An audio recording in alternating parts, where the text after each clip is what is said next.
Garrulous Jonathan Moyo.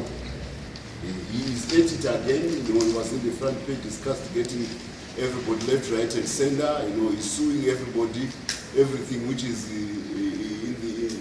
in the form of an institution in this country. He is suing. Now he's castigating everybody left, right, and center about succession.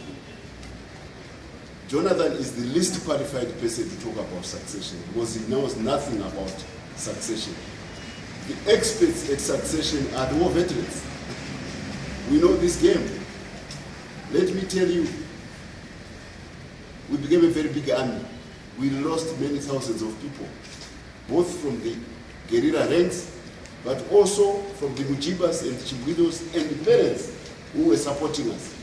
Thousands upon thousands of people were lost as we fought against the Rhodesians. Each death meant a replacement for the war to go forward. That's succession. You understand? Each death, whether it be from the Mujibas, whether it be from the supporting parents, whether it be from our own ranks, it meant, each death meant that a succession had to take place. So that's how we build the organization, which is the present Zimbabwean state apparatus, Zimbabwe Defense Forces, CIO, and everything. We are masters at succession game. We know it so well. So we have no lesson to take from a Jonathan who deserted that war. And remember, when he deserted that war, it meant there would be another succession to replace what he was doing. So his role at Mnangagwa had to be replaced. That was another succession which we carried out because he never came back to that war. So that man is completely ignorant of issues of succession.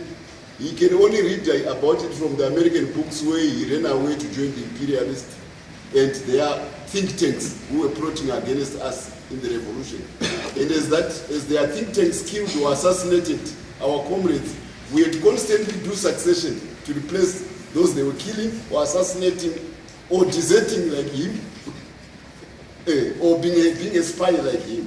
So please, Mr. Jonathan Moyo, stick to what you know best, which is to be a spy, which is to be a deserter, which is to be a tribalist, and of late, which is to be a thief. That's what he knows best. All the vices in their legion, they are collaring Jonathan. He is a blackguard. That revolutionary credentials, democratic credentials, can be won by induction like a magnet. If you take a piece of iron, you put it next to a magnet, it becomes magnetized. So Jonathan, by staying next to the revolutionaries, great revolutionaries, who fought for the independence of this country, cabinet, and in the Politburo, and at State House, he suddenly thinks he's also magnetized as a revolutionary. No, he's not. It doesn't matter what credentials he tries to claim. He has no pedigree. He ran away from the war. After the war, he only comes back into government 20 years later in 1999. And he comes after having been a critic of the war, of even excoriating President Mugabe all the time. That's what he made a name out of himself. Excoriating President Mugabe. Now he wants to post it and challenge the credentials of revolutionaries. A revolutionary is tried and tested. We look at your roster of deeds. The Chwengas of this world, they left young. They trained in Mnangagwa in the 70s. They commanded the army of the guerrillas.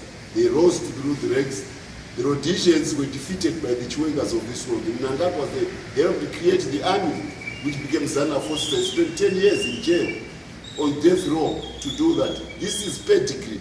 This is tried and tested by having every day to put your life in danger to build an institution which becomes the new nation of Zimbabwe. Jonathan is absent at each and every stage of that epic struggle. He's nowhere.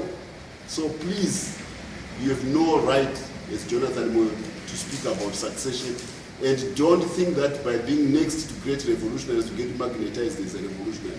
There is no magnetism in being a revolutionary.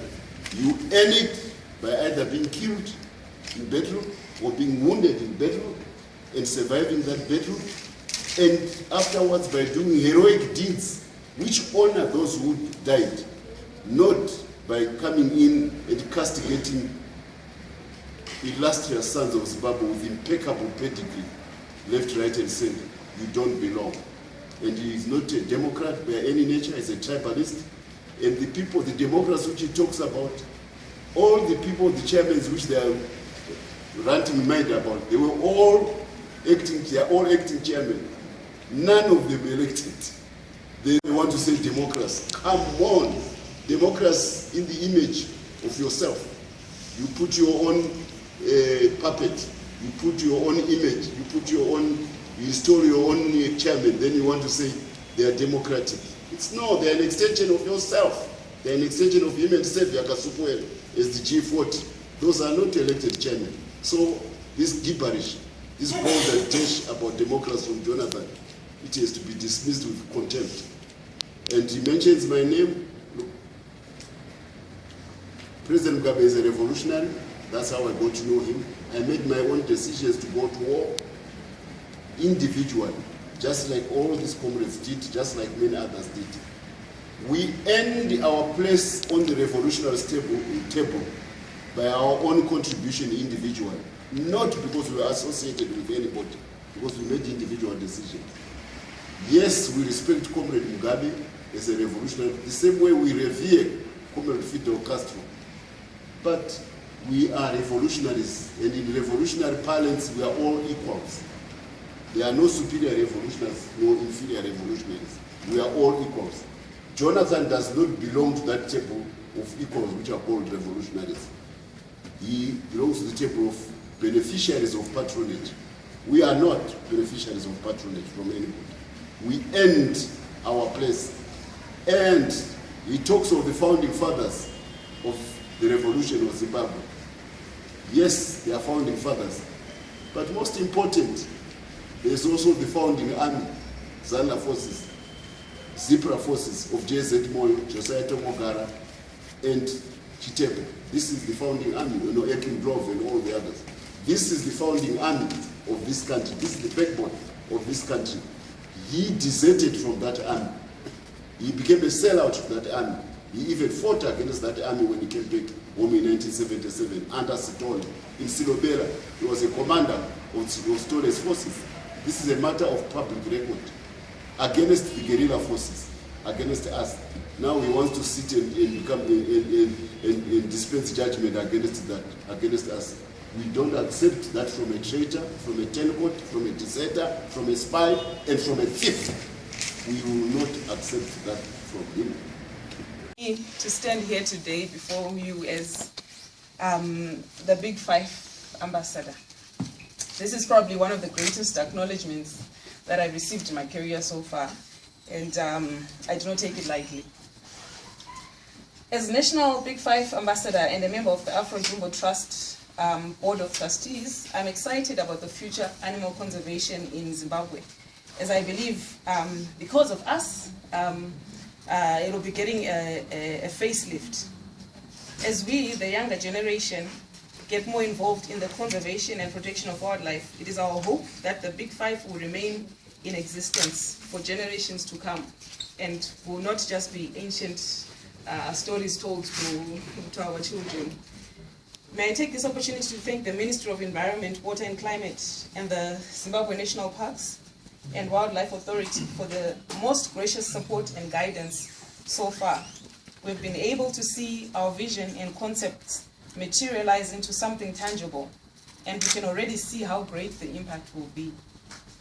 It's my greatest belief that through this and many other initiatives, we shall change the wildlife conservation climate in Zimbabwe and see the youth of Zimbabwe getting more involved.